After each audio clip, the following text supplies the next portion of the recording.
A decade ago, this remote Andean region in northern Peru had no electricity. Families abandoned their villages to look for work in places where there was more chance of employment. But 10 years later, the small trading towns and villages are back in business. Restaurants and bars, dance halls and computer centres, health clinics and radio stations have regenerated isolated communities thanks to the power of water and the commitment of ITDG, now known as Practical Action, renowned the world over for using alternative technology as a mechanism for rural development.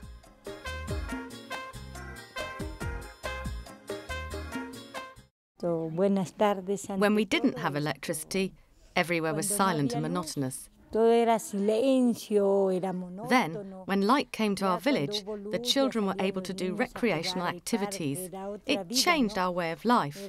Now there's much more happiness.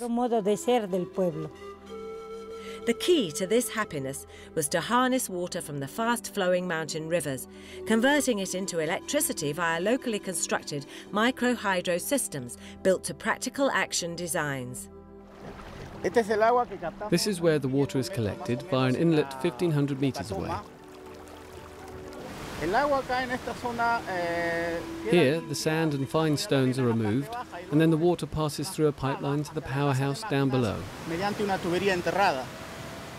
La turbina se encarga de transformar la energía potencial del agua. This turbine converts the potential energy of the water which flows downhill through the pipeline. Luego ingresa por la tubería de presión.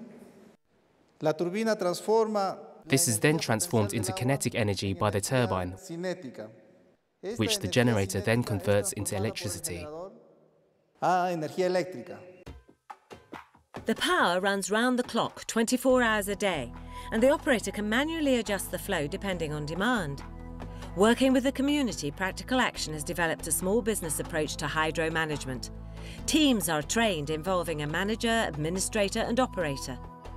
They set up a business to run and maintain the plant, collect tariffs and repay any capital loan, and report to a village committee. Melvin and Diofri run a micro-hydro enterprise in Tamborapa. As operator, I'm in charge of supervising the electricity connections, water maintenance and new users' connections. As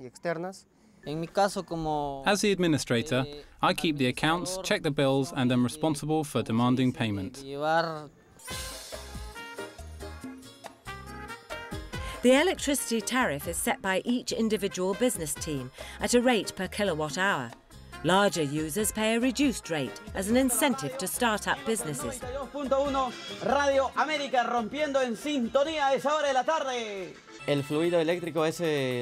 Electricity is the most important thing to have happened here in Tamborapa. We have a computer centre where people can communicate with the rest of the world, and we also have this radio station. Without electricity, none of these things would be possible. Around 50 micro-hydro systems have been installed in Peru's mountain regions, supervised by a project engineer using trained local labour. The success of the scheme and proven economic benefits are such that the Peruvian government now plans to double the number of micro-hydro schemes within 10 years. When we installed the first micro-hydro system, which was designed to provide energy for 80 families, some families didn't believe that by using water and such a simple and versatile technology, they were able to receive energy in their homes. Life-saving vaccines can now be kept cold. Mechanisation has relieved labour-intensive workloads. Small businesses are mushrooming. And access to the internet is facilitating study and global communication for students. Thanks to this electricity, we are going to be more advanced in biology. The modern world has finally arrived in our town.